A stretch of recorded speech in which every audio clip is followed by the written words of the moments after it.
नमस्कार, मैं अंजलि मलिक और आप देख रहे हैं जनता की आवाज़ न्यूज़ चैनल। जनता की आवाज़ न्यूज़ चैनल के सुबह सवेरा कार्यक्रम में आपका स्वागत है। आज है 15 अगस्त 2026, विक्रम संवत 2083, श्रावण मास के शुक्ल पक्ष की तृतीया तिथि। चलिए देखते हैं आज के कुछ मुख्य समाचार। आज भारत अपना 80वां स्वतंत्रता दिवस मना रहा है।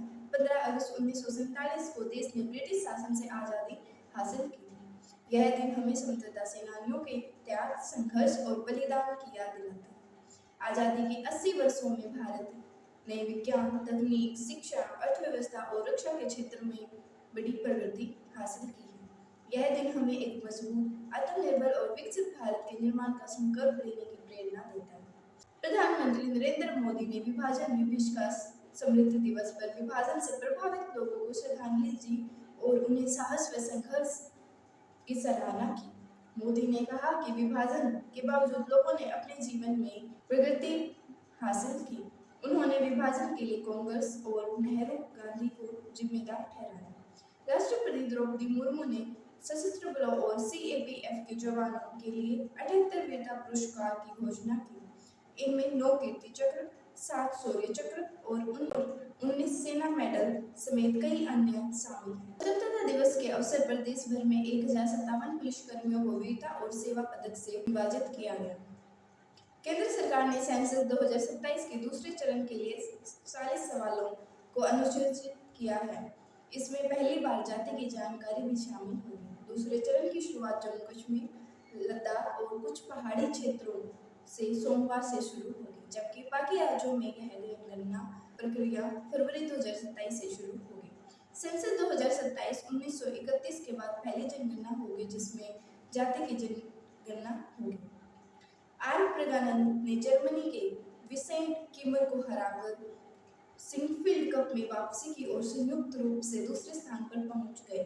प्रज्ञानंद ने 2.5 अंक हासिल किए, जबकि शीर्ष स्थान पर अमेरिका के फैबियानो कैरुआनो के साथ उनकी बराबरी बनी हुई। सुप्रीम कोर्ट के सीजेआई ने छात्रों के खिलाफ बीसीआई की कार्रवाई पर सवाल उठाते हुए कहा कि असहमति जताने के अधिकार के कारण किसी के पेशा खतरे में नहीं आना चाहिए। कोर्ट ने बीसीआई की कार्रवाई पर रोक लगाते हुए कहा कि खिलाफ जबरन कदम न उठाने का निर्देश दिया और मामले में जवाब मांगा। एनबीसीसी ने स्वतंत्रता दिवस समारोह में वंदे मातरम गाने के आदेश का विरोध किया है। एनबीसीसी ने कहा कि देशभक्ति, श्रेष्ठता और राष्ट्र के प्रति प्रेम से आनी चाहिए, न कि मजबूरी से।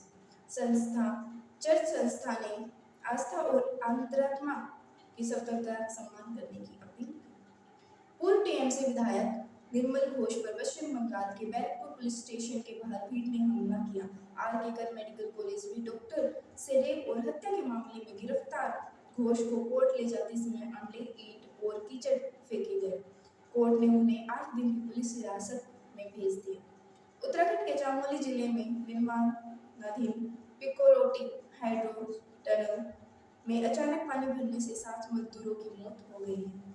हादसे के बाद 3 मजदूर अभी भी सुरंग के अंदर फंसे हुए हैं, जिनको निकालने के लिए रेस्क्यू ऑपरेशन शुरू कर दिया गया है।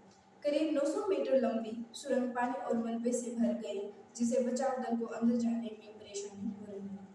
इंडोनेशिया में 7.7 तीव्रता से शक्तिशाली भूकंप आया, जिससे कई इमारतें और मकान ढह गए। अभी तक 2 लोगों की मौत का आंकड़ा सामने आया है।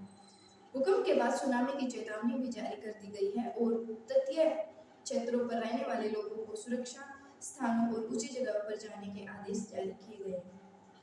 कर्नाटक सरकार ने गुटखा और तंबाकू वाले पान मसाला पर लगाए गए 1 साल के बैन को वापस ले लिया है। यह फैसला आदेश लागू होने के महज 2 दिन बाद ही आ गया। सभी दलों के विधायकों ने इसका विरोध करते हुए चेतावनी दी कि प्रतिबंध से सुपारी किसानों को नुकसान हो सकता है। अमेरिका सर्वे के मुताबिक 10 में से 9 पाकिस्तानी भारत को अपने लिए खतरा मानते हैं। वही भारतीयों के लिए रूस सबसे अहम साझेदार है, जबकि पाकिस्तानियों की पहली पसंद चीन है। धन्यवाद।